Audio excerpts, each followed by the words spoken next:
You dropped that. Why did you drop out of your first college experience? It's it probably just boils down to I couldn't handle the pressure that I had from myself and my family at the time, my parents, that is, to succeed and to be something in this world, Ah, the which the is a pressure. variation. The pressure. You The said. pressure, Okay. yeah, definitely the pressure. Um, So what about that? Tell me. Like, is it about your Korean parents just like being super hard on you? it's yeah, yes, like there is a big element of that. They like you. I don't know how much you experienced this from your mom growing None up, at but like, all. My mom was awesome. She. oh, what a dude. My mom was like a tigress, and my dad was autistic, and I love them both, and they're great. But like the autism thing isn't even an insult. I'm pretty sure like he's just got undiagnosed autism. Like, Gotcha. and my mom will is savage. Well, Like my mom will drop a nuke on you. Yeah. yeah. I exaggerate a little bit. My mom definitely put some pressure on me, but not. I don't think nearly as much as a stereotypical Korean parent would. It's amazing that despite how international my experience growing up was, the culture that my parents had in terms of education and what someone should do with their life was so fundamentally Korean. Like this idea that unless you like are the smartest person to ever graduate from a class, there's like no point. There's no point in even like Right. doing the class. Yeah.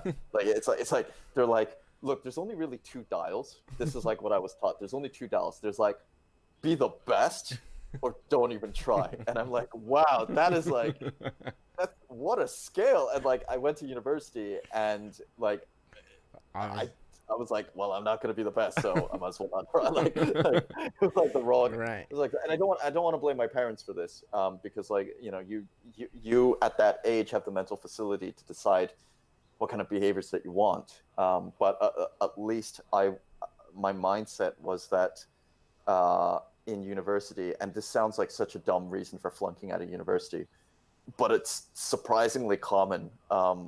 It doesn't make it better; it just means that a dumb reason is surprisingly common, and it's that I wasn't sure how I'd ever make anything, how I'd amount to anything in my life, and at the time, because because my life was so narrow, despite doing so much traveling, despite being so much my day to day life, I I I hadn't socialized as much as I should have. I think in high school or in middle school, which gives you access to like inner deeper thoughts of like because if you observe a culture you're like, oh, that's culturally interesting, but like when you're with friends you get other types of conversations that are about the human condition, and by human condition I mean like, oh, we both like the same girl, that's the human condition. Right. Right. And like, how do you overcome that? Like, and then you don't get the girl and you're like, oh, life's ruined. Like I had to catch up on this after university, which is crazy. Like I became a teenager in my early 20s. Like I finally did that stuff just way later. And but I was like, because I didn't do all that, I didn't really know the quote unquote life condition. I only knew like these cultural stuff. And so at university it was like it was the first time I had to deal with like this looming emptiness that, oh, I'm not going to create anything lasting, or there's going to be no meaning to my life beyond just having lived. And if that is the case, what's the point of trying? Like you end up Mm. in this downward spiral. And the answer to that is no. You go outside and you see the sunrise over a hill, and that's beautiful, and you enjoy that. Or like you win a game of StarCraft and you revel it. Like, but if you don't have as many social experiences when you're a child, I don't think you, and your entire view of the world is based on like cinematic plot lines, which are kind of what Asian culture puts in your head. Mm-hmm.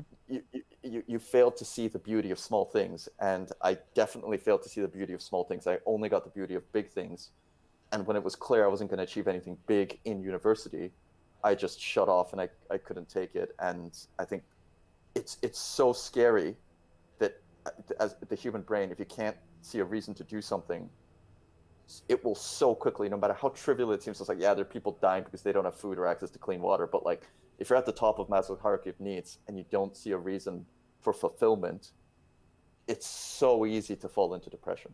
Like it's so, and I definitely did. So that's Mm. behind my first university dropout. So, fuck. I mean, it must have been a fucking terrible time. I can't even Oh, it was imagine. pretty terrible. Yeah. I mean, I can't even imagine.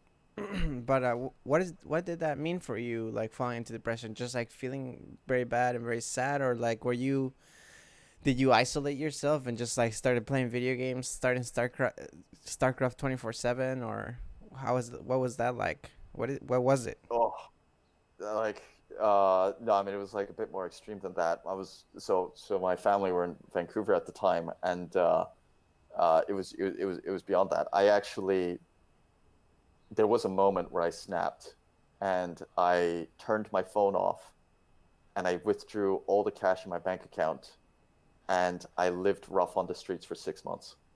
Like you I didn't. literally, I literally did not go home. Like my parents thought I had died. Like it's insane how much this escalated. I see. Wow, dude.